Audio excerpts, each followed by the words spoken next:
What exactly is inside of an audio plugin? The kind you use when you're producing those beats. Well, today we're going to be looking at just that, and we're going to be looking at a particular type of audio plugin called a VST. I'm sure you guys are familiar with this, especially if you clicked on this video. Now it should be noted, VST is a registered trademark of Steinberg Media Technologies GmbH. So basically, they created it, and it's what we use today. And luckily, they have a software development kit we can use to create our own VST for free. Now there is a catch. I'm gonna get to that at the end of this video, but let's first take a look what's inside a VST. So as we can see, a VST is literally a package.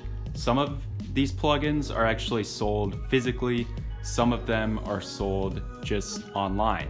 But regardless, both forms are actually a package, whether it's on your computer or actually handed to you with an installation disk or some sort of thing. This file name .vst3 is arbitrary, so basically it's just the signification for what type of bundle is this. And so we can actually go inside this package and there's a folder in it called Contents. Now this is kind of adapted to be universal to all platforms. On Linux, Windows, and Mac, I've seen a folder called Contents. Doesn't mean that that's the only folder inside the VST, but it just means that's one of the ones that contains typically the machine code. And so if we open up that folder, that's exactly what we see here. We see this plugin as an executable, and that's what I see on my Mac.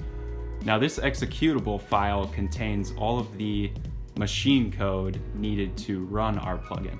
And where's this machine code run? Well, it's run when we call upon it inside of something called a digital audio workstation. And that's the program which we use to create beats. So when we want to use this plugin, what our program is doing is it's looking for this file, and whatever code is inside of here, whatever instructions that make up that file, we're going to call upon it, and it's going to load our audio plugin and have it function as it does. Now this right here is the Mac version of an executable, which is a Mako bundle. And on Windows, it's going to be a multi-threaded DLL. And on Linux, it's going to be something called a shared object file.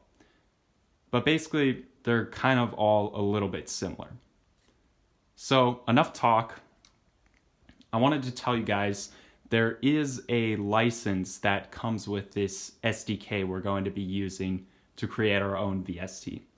So what that means is you'll actually have to fill out that license and email it to Steinberg or mail it to them to get approval and become a licensee.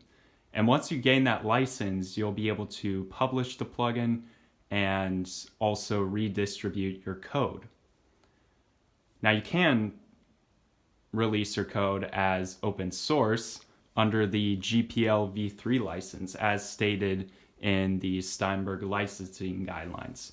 But you have to be careful about this stuff. It's just something to keep in mind. Definitely read the license, which we'll see when we download the SDK. And yeah, just make sure you follow all the guidelines. So enough talk. Let's go ahead and actually build our first VST plugin. So you can go ahead, click the videos there for your platform. If you're on Linux, I'll probably leave the video in the description, so you just go there, because YouTube will only allow me a certain number of videos. So see you guys there. Peace.